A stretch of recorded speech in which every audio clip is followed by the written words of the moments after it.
Selamat pagi Mbak Zera. Pagi Bu. Bagaimana kabarnya pada pagi hari ini? Alhamdulillah luar biasa, Allahu Akbar. Oke, ini kayaknya Pak sangat semangat ya. Iya. Mbak Zera, sebelum kesini apakah ada kegiatan? Kebetulan tadi tuh saya ada kegiatan Bu, ada kelas. Untungnya cuma satu mata kuliah aja, terus habis itu langsung sih. Oh, cuma ada kelas mata kuliah satu. Ini kan masih sekitar jam 10-an. Habis ini berarti nggak ada kelas lagi? Ada Bu, ada. Saya mau bimbingan di sini. Bimbingan apa nih Mbak? Bimbingan ini skripsi.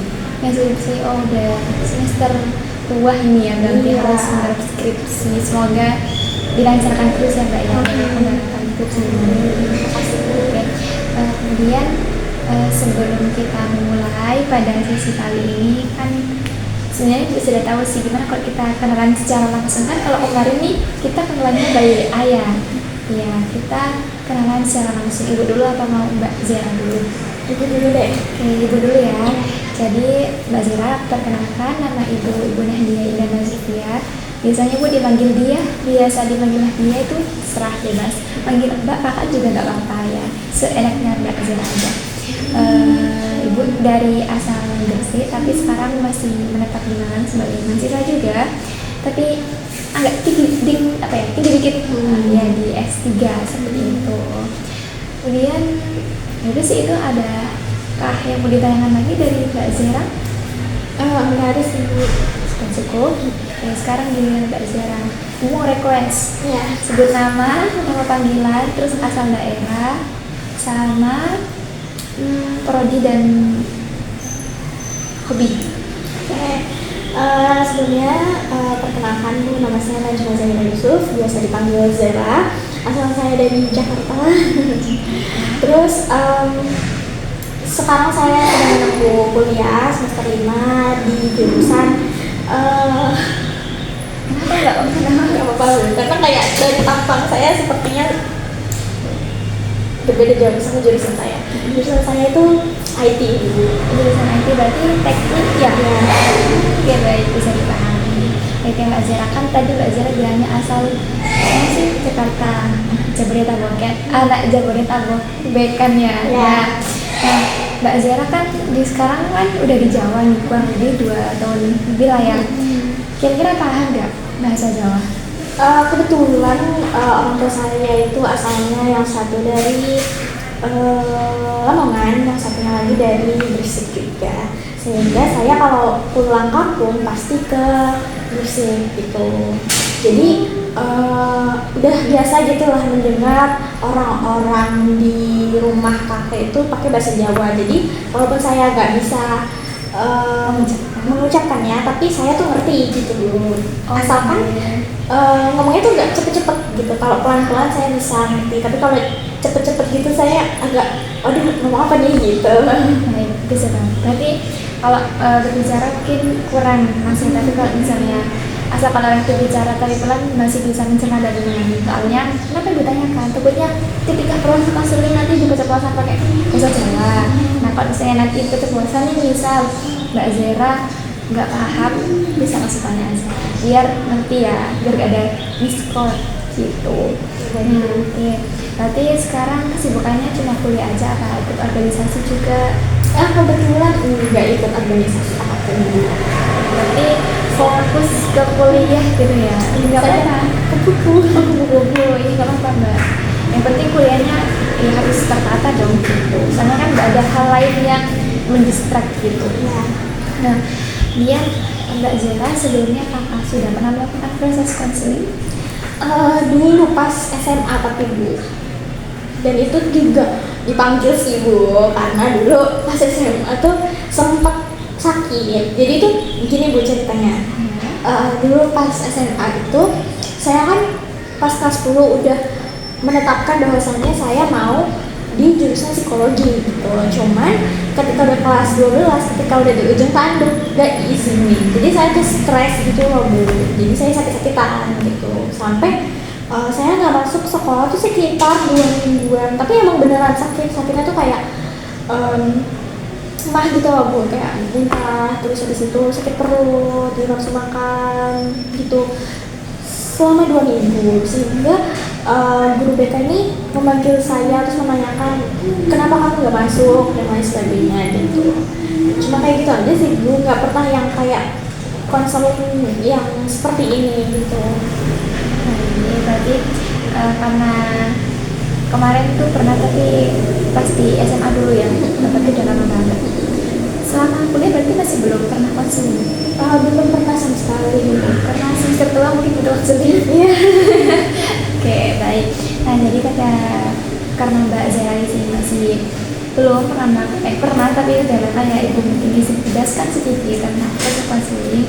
Proses konseling itu yaitu Mbak, dimana nanti satu proses yang mana di sini tuh ada saya sebagai konselor dan Mbak Zera sebagai konseling. Nanti kita di sini bersama-sama mencari jalan keluar. Nah, kalau misalnya Mbak Zera berusaha itu juga nggak apa-apa, tapi kita usahakan mencarinya bersama-sama terlebih dahulu. Jadi Ibu bersama Mbak Zera, misal masalahannya Mbak Zera nanti Ibu yang bersama Ibu bagaimana Mbak Zera bisa mengatasi permasalahan tersebut seperti itu. Kemudian dalam proses konseling ini itu kita durasi kurang lebih 30 menit ya Mbak ya. Nah, jadi semisal dalam proses sesi kita kali ini Mbak Zera nanti masih merasa belum masih kurang, belum lunas nih gitu, belum tuntas gitu, nggak apa-apa, nanti kita melakukan proses konseling selanjutnya di pertemuan kedua mungkin, atau bahkan bisa seterusnya, nggak apa-apa. Jadi ada waktu lainnya meskipun nggak selesai sampai sekarang gitu Mbak. Nah, kemudian untuk di konseling ini juga perlu Mbak Zira ketahui, kita di sini memegang asas kerahasiaan, yang mana asas kerahasiaan itu kita kenapa ada? Karena kan di sini semua yang cerita yang diberikan, yang diceritakan oleh konselor itu konselor tip sendiri. Jadi yang tahu hanya Mbak Zira dan saya seperti itu. Jadi saya tidak ada hak untuk menyebarluaskan cerita-cerita Mbak Zira. Nah, Mbak Zira tahu konseling ini dari mana? Kebetulan teman saya yang merekomendasikan. Itu saya lagi pusing gitu, kayak saya bingung harus cerita mana, terus kebetulan teman saya menyarankan untuk datang ke sini seperti itu. Oke, berarti dari teman nggak ada paksaan dan ya. Jadi di dalam PK ini juga, konseling ini juga kita asas kesukarelaan, yang mana kita nggak boleh lah maksa orang, ayo kamu konseling, itu nggak boleh. Karena ketika keadaan orang yang dipaksa dengan tidak dipaksa datang ke konseling itu pasti beda. Kalau misalnya orang itu Mbak Zira nih sukarela begini, pasti kan emang benar-benar mau cerita. Beda dengan orang nanti yang terpaksa, dia pasti kayak cerita Mbak ya gitu. Takutnya mereka tidak totalitas gitu loh Mbak gitu. Kemudian juga ada atas keterbukaan. Di sini Mbak Zira mohon nanti kalau bercerita aja terbuka aja, biar kita mudah untuk kedepannya gitu membahas tentang permasalahan yang dialami oleh Mbak Zira seperti itu. Dari sini apakah ada ditanyakan Mbak? Mau tanya Bu, jadi tuh kalau misalkan saya udah cerita, terus habis itu saya masih merasa bahwa kayaknya masih kurang deh, berarti kita akan mengadakan pertemuan selanjutnya gitu ya? Ya betul. Untuk jadwalnya nanti seperti kemarin juga kita tentukan bayi aja hari apa dan jam berapa datangnya, itu kita nanti tentukan di WhatsApp aja gitu Mbak. Terus misal nanti di pertemuan 2 dan saya masih merasa kurang lagi, berarti kita masih ada kan pertemuan yang ketiga sampai ke 10 banget Mbak. Kalau Mbak merasa Mbak Zara sudah cukup itu ya kita berhenti di situ seperti itu. Seperti itu. Oke, terima kasih. Nah, kemudian dalam konseling ini nanti ya kita akan bahas apa yang dialami oleh Mbak Zara seperti itu.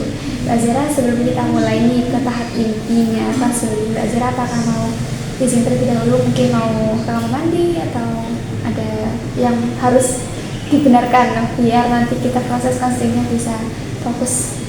Enggak Bu, kebetulan tadi sebelum saya udah ke kamar mandi dulu. Ya, berarti sudah aman ya posisinya? Aman Bu, duduknya juga sudah nyaman? Sudah nyaman sekali. Sekarang gak mungkin dong Mbak Zara kesini bukan dengan tanpa tujuan. Nah, sini Mbak Zara bisa menceritakan ke Ibu apa sih masalah atau hal-hal yang buat resah di dalam kehidupannya Mbak Zara selama semester 5 ini mungkin? Jadi gini, saya itu kan udah semester 5, ibaratnya saya ini udah kuliah 2 tahunan lah ya. Dan dalam 2 tahun ini pasti banyak banget tugas, makalah, terus presentasi gitu kan ya Bu. Walaupun saya udah 2 tahun kuliah, tapi itu tetap aja gitu loh Bu. Saya tuh masih apa ya, kurang percaya diri gitu Bu. Jadi semisal ada penugasan makalah, terus harus presentasi gitu, pasti saya akan pelajari dulu makalahnya, saya baca-baca makalahnya, atau enggak saya minta bantuan AI untuk menjelaskan ke saya gitu, biar saya juga ngerti gitu apa yang saya akan sampaikan kepada teman-teman gitu kan. Terus ketika saya udah paham, saya berusaha belajar menyampaikan sendiri gitu di kamar, walaupun gak ada yang denger ya Bu, tapi tetap saya coba gitu biar nanti ketika pas presentasi itu benar-benar tertata apa yang mau saya jelaskan, saya bicarakan gitu. Nah terus ketika saya menjelaskan di kamar sendiri itu benar-benar bagus gitu loh Bu, kayak tertata dan lain sebagainya. Namun ketika udah di depan kelas gitu ya, udah mendekati jam-jam presentasi, itu saya akan gugup, saya takut ya, sakit perut lah, terus mual, habis itu keringet dingin kayak gitu. Nah terus saya berusaha relax gitu, berusaha kayak apa-apa santai aja kan udah belajar gitu kan.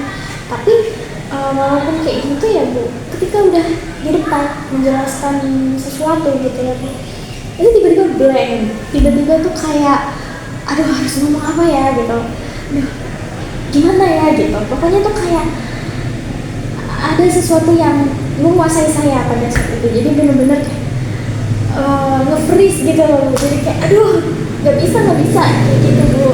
Terus habis itu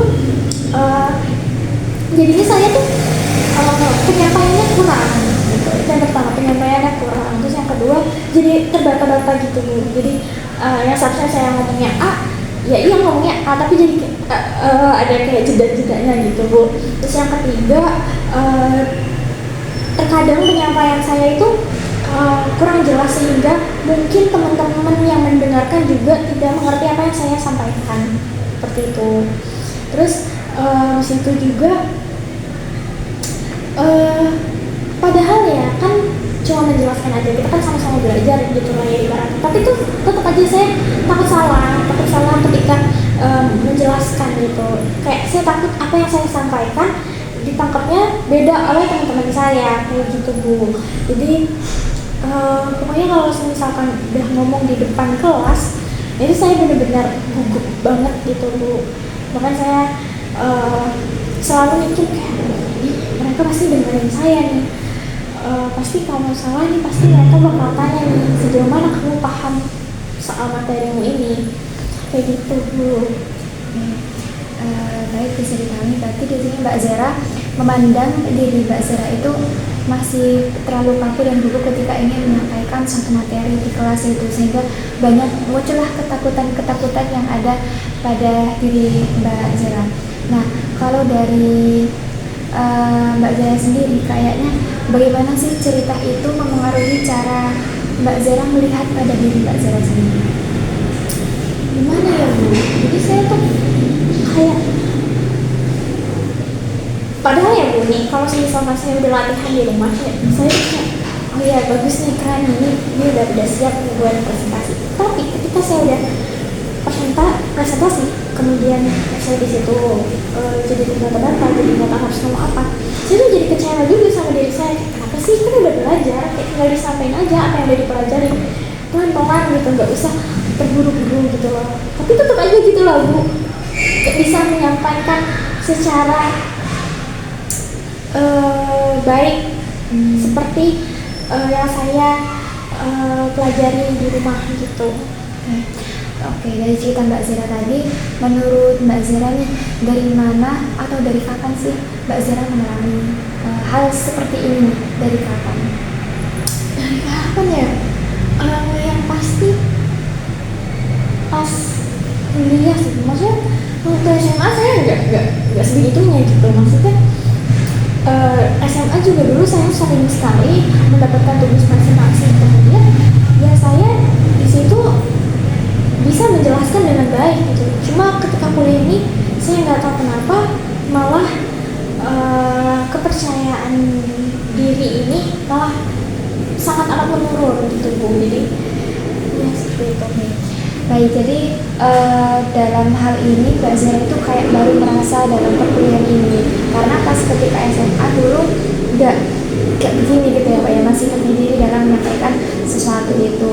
Nah oke Mbak, jika nih hal yang dirasakan Mbak ini itu berbentuk apa ya, isi suara dalam diri Mbak Zara itu yang sering berbicara atau yang sering dikatakan. Nah jadi apakah hal itu membuat Mbak Zara itu lebih mendukung untuk memperbaiki atau malah menghambat Mbak Zara? Kalau maksudnya kayak ada suara-suara gitu ya Bu? Ya, kalau Mbak Zara itu menganggap ketika muncul muka aku, nah tapi kan Mbak Zara bilang kayak aku ini kok gini sih, aku tadi bisa, padahal aku udah belajar. Nah ketika Mbak Zara mengalami hal seperti itu, yang di dalam pikiran Mbak Zara itu membuat Mbak Zara harusnya aku mendukung lagi buat lebih baik, atau malah itu menghambat untuk ke selanjutnya Mbak Zara? Jujur menghambat Bu, karena kayak kok nggak bisa sih gini doang gitu. Terus saya jadi takut lagi gitu Bu untuk mencoba belajar di rumah, terus belajar menjelaskan, terus habis itu belajar untuk menata kata yang pantas untuk disampaikan ke teman-teman gitu Bu. Jadi kayak seharusnya itu menjadi motivasi ya, kan nggak bisa presentasinya, seharusnya saya punya motivasi untuk oh iya saya harus bisa, tapi itu malah menjadi hambatan buat saya gitu. Baik. Nah jadi kan tadi Mbak Zara bilang itu sebagai hambatannya dari Mbak Zara ya, seperti itu. Nah kemudian coba Mbak Zara bayangkan menulis ulang cerita dari yang Mbak Zara tadi katakan kan sebagai penghambat. Coba nih kalau Mbak Zara ubah cerita itu sebagai cerita yang lebih bermakna, itu kira-kira bagaimana? Mungkin ya Bu, mungkin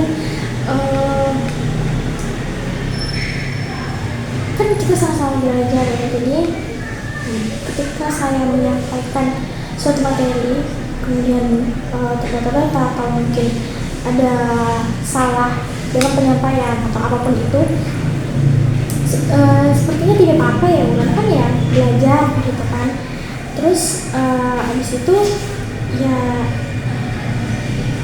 jangan takut untuk maju gitu. Jadi kalau misalkan hari ini gagal presentasi terus kemudian di esok hari ada presentasi lagi namun gagal lagi, maksudnya kayak ya nggak apa-apa kan, namanya juga proses, namanya juga belajar. Mungkin saya akan apa ya Bu,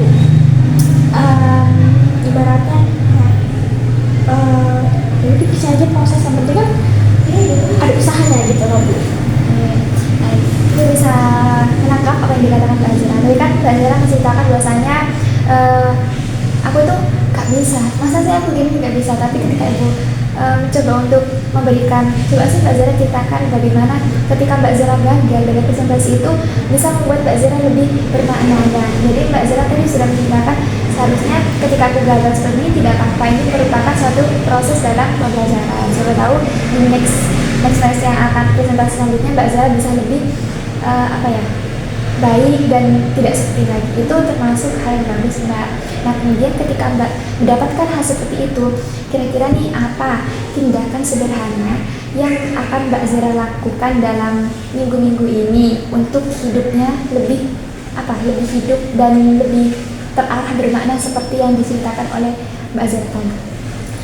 Mungkin ya itu ya Bu, karena kita sama-sama belajar, jadi saya harus belajar gitu.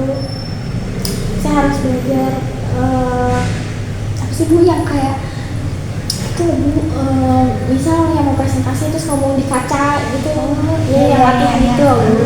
Itu pertama saya harus belajar ngomong di depan kaca, kayak ibaratnya kayak gini loh teman-teman melihat kamu. Pertama. Terus yang kedua, ketika saya di depan kelas saya menyadari bahwasannya teman-teman saya tuh juga ngelihat muka saya seperti apa gitu. Mereka cuma melihat makalah, habis itu mereka mendengarkan apa yang saya jelaskan. Jadi mereka tuh nggak fokusnya ke saya gitu. Jadi ya udah, saya seharusnya juga bisa fokus dengan apa yang seharusnya saya sampaikan gitu. Terus abis itu seharusnya pikiran-pikiran yang ada, pikiran-pikiran negatif yang ada di diri saya, seharusnya itu juga bukan menjadi suatu hambatan. Seharusnya itu saya gunakan menjadi motivasi saya untuk jauh lebih baik ke depannya, seperti itu. Baik, tindakan yang akan dilakukan Mbak Zara dalam minggu ini mungkin lebih banyak berlatih, mungkin seperti tadi disampaikan kayak berlatih di depan kaca gitu ya Mbak ya. Mungkin itu bisa membuat kepercayaan diri, dan ketika nanti presentasi di depan kelas Mbak Zara tidak memikirkan apa kata orang ke Mbak Zara, tapi Mbak Zara lebih fokus dalam penyampaian materi itu, begitu. Baik, itu hal yang menurut bagus ya menurut Ibu. Nah lalu kira-kira dalam melakukan hal-hal seperti itu, siapa sih orang yang bisa diajak berbagi tentang cerita baru atau cerita pengalaman hidup Mbak Zara ini? Nah, gunanya biar apa? Buat ketika biar Mbak Zara itu melakukannya secara konsistensi. Ketika Mbak Zara sudah tidak melakukan hal itu, berarti kan nanti ada orang yang bisa mengingatkan kembali ke Mbak Zara. Seperti kira-kira siapa? Teman cowok saya sih, maksudnya boyfriend lah ya. Gak apa-apa. Ya udah, saya sebut aja lah pacar saya. Jadi tuh ya pasti kalau saya ada sesuatu pasti saya sampaikan gitu ke dia. Aku di kampus tuh kayak gini loh. Dan dia juga cukup membantu saya gitu. Misal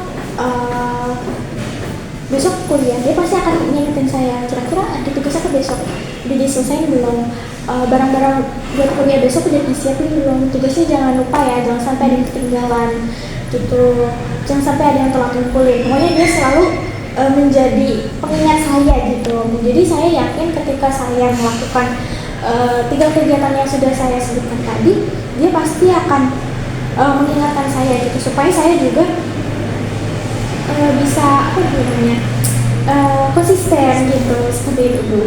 Berarti siapa yang akan menjadi pengingat atau nantinya itu dari pacar sendiri ya, karena mungkin bagi Mbak Zara itu sangat works mungkin ya bagi selama 3 perkuliahan ini, agar bisa terdapat konsistenan nanti itu dalam menjalani. Nah Mbak, baik, terkadang kita kan gini Mbak, dalam menjalani suatu proses seperti kayak tadi itu Mbak Zara kan sudah kayak mempunyai cerita baru biar gak kayak yang sebelum-sebelumnya. Nah ketika Mbak Zara ke depannya seminggu atau 2 minggu bahkan berbulan-bulan ke depan, Mbak Zara konsisten melakukan itu, tapi kan kita tidak luput dengan hal-hal yang mana mungkin di pertengahan jalan kita itu kembali lagi ke mode awal, entah itu karena ada faktor ataupun ada hal-hal yang mempengaruhi sehingga kita bisa tidak percaya diri lagi, itu pasti ada. Nah kira-kira nih dari Mbak Zara sendiri, ketika hal yang lama itu kembali lagi pada diri Mbak Zara, hal apa yang bisa diingat oleh Mbak Zara untuk mengembalikan semangat yang versi terbaru dari Mbak Zara itu? Untuk mengembalikan semangat nih ya Bu. Untuk mengembalikan semangat kayaknya gimana ya Bu? Jadi kayak mungkin saya akan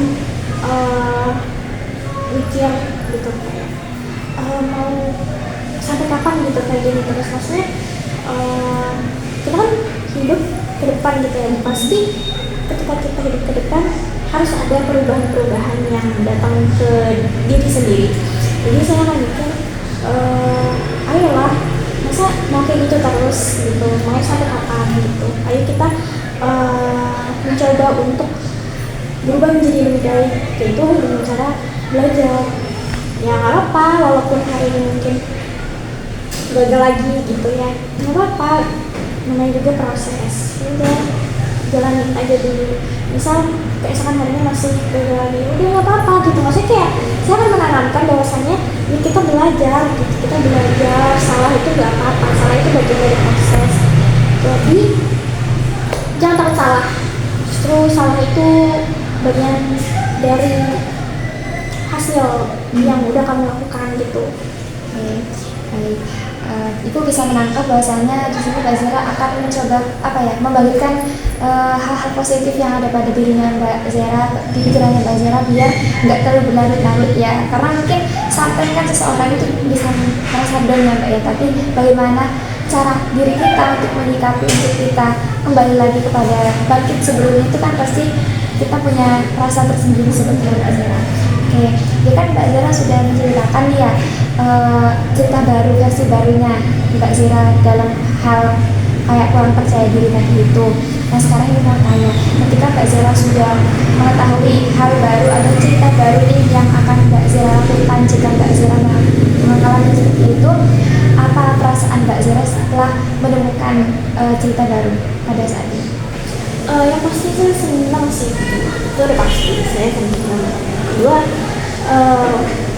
selain senang saya juga nggak boleh terlalu berlarut dalam kesenangan, karena kayak takutnya nanti jatuhnya kayak sombong gitu loh, kayak itu udah bisa gitu, takutnya malah menyepelekan gitu. Jadi iya boleh senang, tapi senang ya secukupnya aja. Setelah itu harus lanjut lagi untuk berusaha belajar menjadi orang yang menumbuhkan rasa percaya diri, supaya nantinya ketika ada sesuatu gitu ya, mungkin misal saya harus bertanya di depan kelas atau saya harus presentasi sendirian di depan kelas, saya itu bisa mengatasi itu seperti itu. Oke, Ibu sangat mengapresiasi apa yang sudah Mbak Zera lakukan di sini, karena tadi dari awal ya sampai akhir Ibu sudah bisa menangkap bahwasanya Mbak Zera di sini akan membuat cerita yang dulunya itu menurut Mbak Zera itu pengalaman yang buruk. Di sini Mbak Zera sudah menangkap bagaimana mengubah cerita itu bisa menjadi lebih bermakna lagi. Jadi tadi Ibu bisa mengambil makna dari yang diambil dari kisahnya Mbak Zera ini. Aku harus tetap menjadi orang yang berpositif thinking dan nggak boleh berlarut dalam masalah itu, gitu ya Mbak ya. Apakah benar seperti itu? Iya, baik. Oke. Jadi yang ibu ambil dari sesi konseling ini itu dari Ibu cukup mengapresiasi. Semoga kedepannya nanti Mbak Zera bisa benar-benar melakukan hal ini. Jadi ketika Mbak Zera nanti merasa terpuruk, tidak percaya diri di kelas, Mbak Zera bisa merenungkan seperti apa tadi yang sudah Mbak Zera cerita biar bermakna, itu gimana nanti Mbak Zera bisa aplikasikan, mungkin itu bisa berjalan seperti tidak seperti dulu lagi gitu Mbak, sehingga Mbak Zera bisa melaksanakan kegiatan aktivitas di perkuliahan itu lebih lancar. Nah, semisal juga tadi Mbak Zera ketika misal hal itu sudah kembali lagi Mbak Zera kembali lagi tidak percaya diri, di sini Mbak Zera tadi kan juga mempunyai cara harus ada pengingat, harus ada konsistensi seperti itu.